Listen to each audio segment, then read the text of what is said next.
Hello everyone! So I'm going to be doing my first, I feel like, video of this category, but I'm going to be doing my makeup while talking about the history of a ride. And the ride today that I chose is Splash Mountain. That ride is very near to my heart because it was one of my favorite rides growing up as a kid. But yeah, I'll be going over like the history and kind of like touching over why Disney had to or decided to retheme the ride. But if you're interested in that type of like content, hopefully you can watch me do my makeup and then you can listen to some cool ride history. But yeah, I'm doing it. Eee! So I'm gonna get into it. Also, I will be listing all the products I'm using on my face down below as well too. So if anyone is interested in what I'm using, it's gonna be down below. Also, I did try popping it. That's why my face is red. Probably shouldn't have done that before filming, but I was like, maybe if I can just squeeze it out. But that didn't happen. She's still in there and it's driving me crazy, but it's okay. It's fine, whatever. Hopefully the camera won't pick it up once I put my foundation on. Also, my foundation looks kind of crazy at first because I put on a very white cast looking, I feel like, foundation, or it looks white on me right now because I'm not the shade anymore, but I mix it. So don't judge me right off the bat. I will be talking about the 1997 Splash Mountain and its ride history and how this ride was created. This is probably going to be the most controversial ride. One of the most. I feel like there's probably a few more, but this is one of the most controversial rides that Disney has or has had. Well, why was the ride even thought of? Well, Disney's Dick Nunes, I think I'm saying it right, was president of Walt Disney Attractions, and he felt that Disney needed something new and exciting at Disneyland, and the part of the park that they eventually decided on, or that they decided that needed a little bit more traction, more flow for the guest, or needed the guest to visit that part of the park, was Critter Country, which back then was called Bear Country. Dick Nunes did feel like they needed something more exciting, more thrill ride, something for, I feel like, a take for everyone to enjoy in the park. More variety for people to enjoy in the park, so that way there's something for everybody in the family. Oh my gosh, I look crazy. Can you tell it's very light? So all that area of the park, so Dick Nunes wanted that exciting attraction. I can't think of what it is. La, la, la. So they decided, hey, what about Critter Country? It's not really well traffic there. They only had like one little spot on the map, this little area. It was really small. All it had was Country Bear Jamboree, which was a animatronic based attraction that would have animals that would sing and play cute little instruments. And eventually this also would be replaced with another cute bear, Winnie the Pooh, as we know it today. And it seemed like Disney just really wanted to appeal to like the younger guest and like the younger Disney goers, or like the future Disney goers, really. So that way there would be something for everyone in the family, is what I'm assuming that Disney was trying to get at. Dick Nunes wanted for Disneyland to get a log flume ride. He thought it would be awesome. He thought it would be so cool and amazing. But this idea was not loved by other Imagineers. They were like, why? Disneyland's too cool to get a log flume ride. It seems like it's not a super exciting thing for like Disney to try to do. And plus, other theme parks that did have log flume rides, they weren't really well attended by guests at other theme parks that were also nearby. And so it's like, why would they build it? That's what they were thinking, I take it. But they were like, why would we make that if they're not even doing good or performing good at other theme parks? But Dick Nunes insisted and was like, no, we're gonna do this. We're gonna make a cool log flume ride. And that's when Tony Baxter, the Imagineer, and he has made a lot of amazing other cool rides for Disney as well too, but we'll get into that later. But Tony Baxter was brought onto this project, and that's when things really started to kind of kick off and started to really put this ride idea and this ride together. So one day, Tony Baxter was stuck in traffic, and from what I read, he was like it sounded like he was stuck in traffic on the Santa Ana freeway. And while he was sitting there, he was thinking like, wait a minute, light bulb moment. The attraction America Sings is about to close down, and that attraction was filled with animatronics.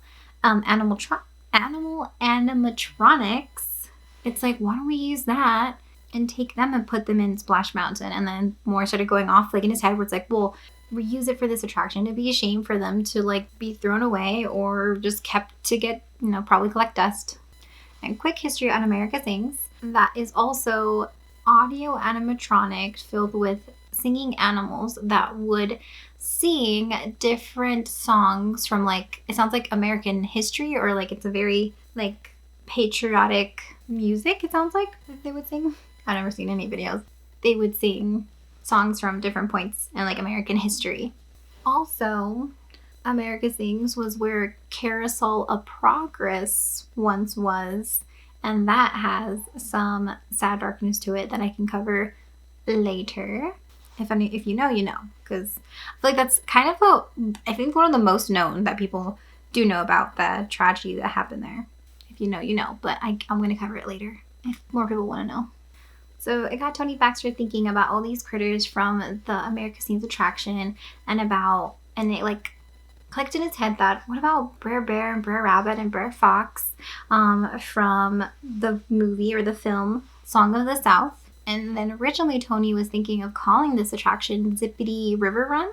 And this song was also inspired by the movie Song of the South. And this is the part of the ride's history that we're going to get into of why Disney wanted / needed / decided to change and retheme this ride.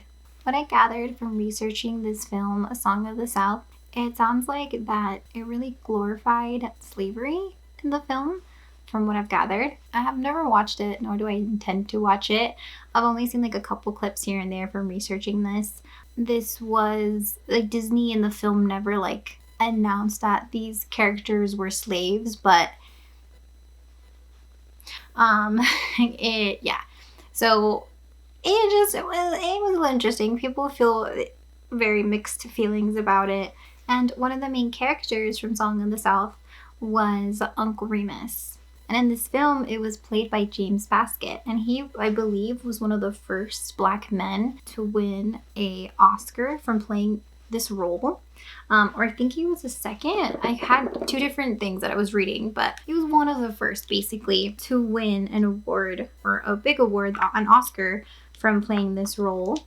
But who was Uncle Remus? Or Uncle Remus was a fictional character and narrator of African American folklore. The character was first created in books and was created in 1881 by a white man named Joel Chandler Harris. His mother was an immigrant, an Irish immigrant, and that he never knew his father.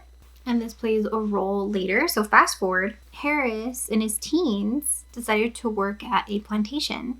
And there he would spend most of his time there, it sounded like, or spend a lot of hours in the slave quarters.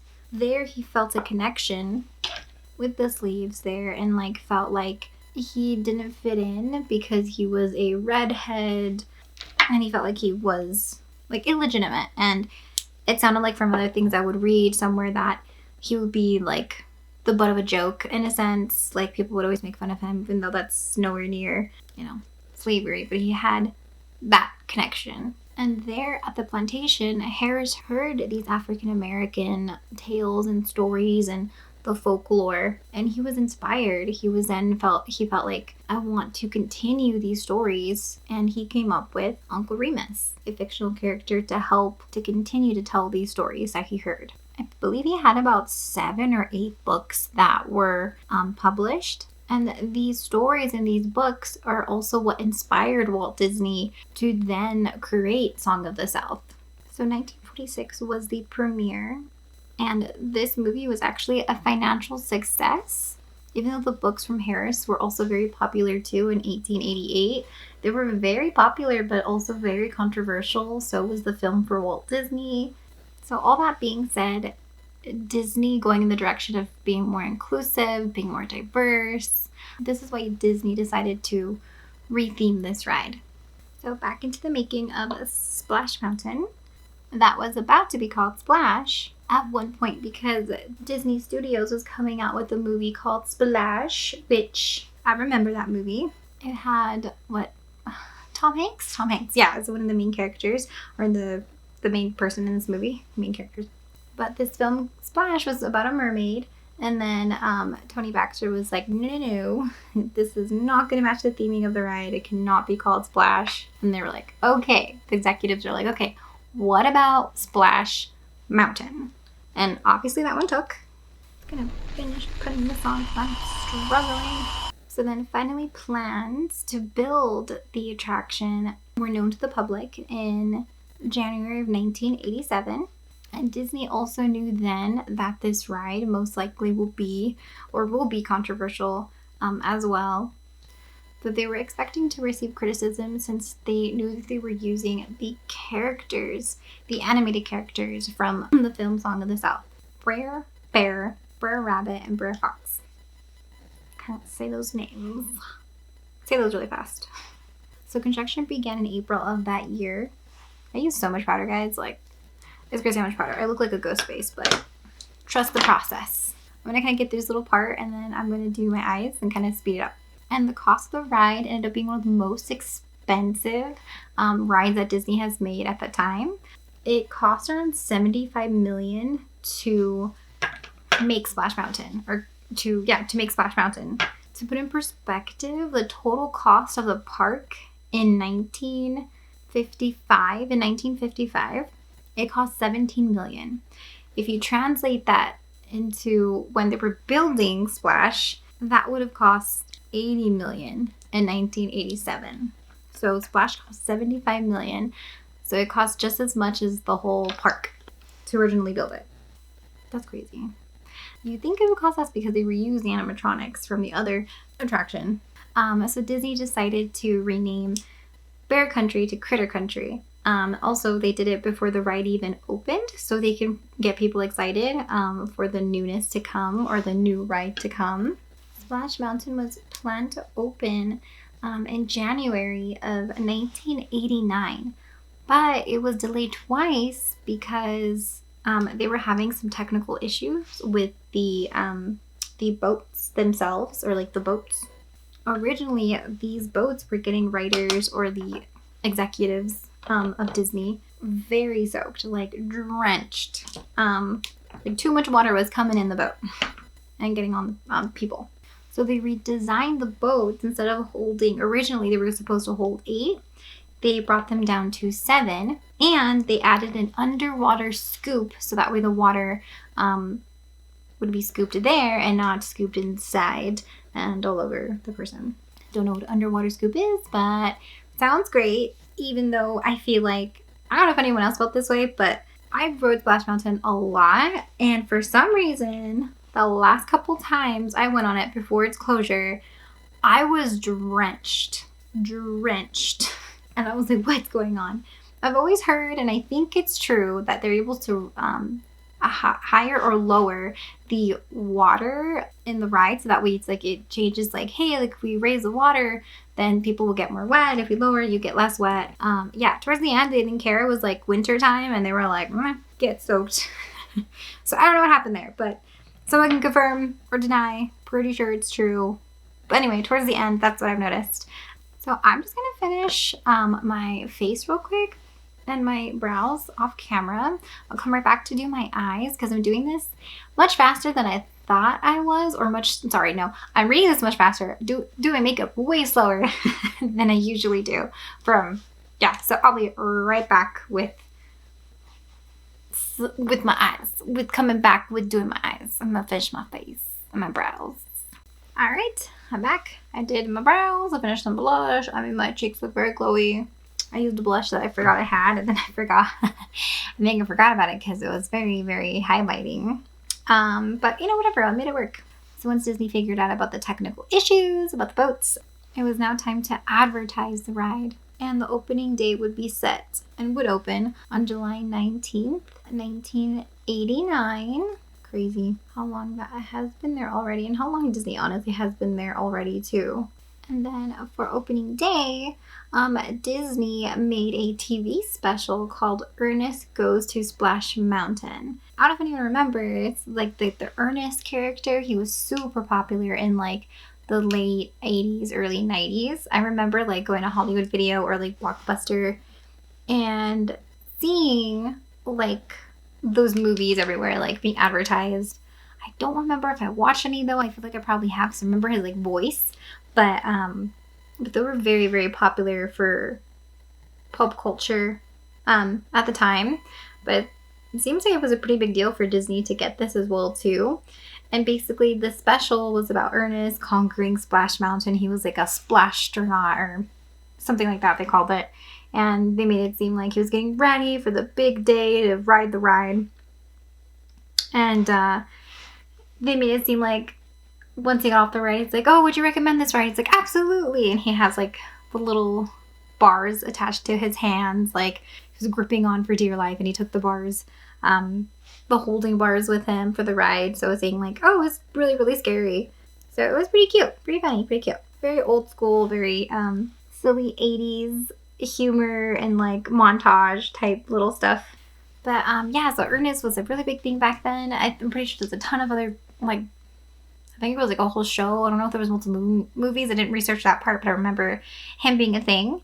But yeah, nostalgia. Crazy. That made me feel old. I was like, I remember that. So then Disney also had like a rap video for the opening of the park as well too. Highly recommend checking it out. It is super 80s. Zip. Splish splash. Plenty of sunshine. Zip. Splish splash. In my way. It's amazing. I love the 80s. I always say I wish I was a teenager around that time, because I would have been a crazy teenager. Well, I think I would. I don't know. Who knows? But I feel like I would. Just love the music from the 80s. Anyway, they made like a cute 80s rap video. Or it is an 80s rap video from the 80s. Makes sense. For commercial. We're just going to do a brown smoky eye to make this easy. I've been messing that up. Don't know what I'm doing right now. So in Gathering, Disney also had collaborations, or like, I guess it's considered a collaboration, but they were in McDonald's commercials. McDonald's used to do this cute thing. Well, I don't know if they still do it. I honestly haven't eaten there in like a long time. Don't like their food. I think it's absolute garbage, but you know what? So is everything else in the US, so whatever. So anyway, so Disney had commercials with McDonald's. It was like Scrabble and like get a chance to win like something, you know, money, and then you had get a chance to win and go to Disneyland to ride the new Splash Mountain ride. So that's the thing. And I noticed too that McDonald's and Disney, they had a fry cart at the end of Thunder Road, supposedly. That's what my boyfriend said, and I had a couple other people tell me that as well too. Okay, where was I? I don't even remember. Trust the process. This was absolutely crazy, but trust the process. Hopefully. I trust brushes too. Time for some fun facts. I was trying to put these integrate it into like the story, but I was like, I'm just gonna do a whole fun fact part, because there's a lot of little fun facts about it, and I feel like it just that wasn't gonna flow right if I did that. So Splash Mountain had over 100 animatronics in it. The drop was at a 45-degree angle, and it was 5 stories high. And it's crazy because I feel like, to me, it doesn't seem that way. I always thought, oh, it's a baby drop. It's not even that big of a drop. Not even that big of a deal. But 5 stories sounds like a pretty big deal. And I don't understand how I loved it so much as a kid, because I feel like I see other kids freak out. But I was just one of those kids. That was a bit more of a daredevil. Trying to get the halo look a little bit. Not 100% working out for me, but whatever. Okay. And the total duration of the ride is about 10 minutes. That's crazy. That's how long it is. I didn't think it also was that long. It doesn't feel like it's that long when you're on the ride. It goes by so fast. I was gonna try to do something that kind of matched the theming of the ride for my makeup look, but then I was like, oh, but I just kind of just want to make it cute looks. It kind of felt Valentine's Day just passed. I was like, I'm gonna do something cute. I'm like, maybe I should still stuck with my original pen, whatever. And now the only theme park with this exact like ride story is going to be in Tokyo Disney, or Tokyo Disneyland. They are the only ones who still have Splash Mountain. I wonder if they're going to change it. Who knows? There hasn't been any announcement from what I was researching, but I don't know. I wonder if that's ever going to change. But if you still want to experience it, it's currently still at Tokyo Disneyland. So yeah, the Splash Mountain in Orlando and in California both closed the same year, just different months. And people were going like like waiting forever, hours and hours. I remember I wanted to go the last day to ride, and then I kept seeing like videos of people or lives, and they were like there waiting forever. The line was ridiculous, and I even think people were getting water from the ride, like getting little vials and like scooping up the water and then selling it probably online for ridiculous. I actually don't know how much they were selling it for, but I would take it. If you want that vial, you probably have to pay for a crazy price. The only thing that I did after the ride was taken away, I was like, we need to go get, they had, I think they have it for Tiana's now too, but they have coins, like the little pressed pennies, and they had 3 different ones for Splash Mountain. I collected all 3 because I was like, hey, maybe one day one is worth money, and if not, I'm gonna keep it forever because it's memorabilia for me. I kind of wish I snagged a t-shirt or something that's like vintage, because I bet you those are gonna be expensive now. Okay, I'm gonna do my eyeliner and eyelashes off camera, and then I'll put the closing stuff in here. 1 second. I'm gonna finish up putting on my lashes and some mascara, but I'm gonna put in some, I guess not closing thoughts, but I guess kind of closing thoughts. Splash Mountain was one of my favorite rides as a kid, and I definitely was sad when they announced retheming it and changing it. Rode it as much as I possibly could have before it closed down. I understand why Disney had to change the ride, but it will always hold a special place in my heart from a child's perspective, seeing how, like, not knowing the actual history of the ride and just seeing like, oh, these are just cute animals singing, and like the adventurous part of it, and like I remember that little vultures that look at you before you go down. Like, I loved all of that as a child, and probably was a weird kid because that never really scared me, but I thought it was amazing. And just the songs, the catchy music that would stay in your head for like days afterwards, or even throughout the park, I would like sing it as I was with my family. And that's the ride that I would want to ride over and over again. But yeah, tell me your thoughts. Were you sad to see it go? Are you happy and excited for the new Tiana? Keep it nice in the comments. No drama, please.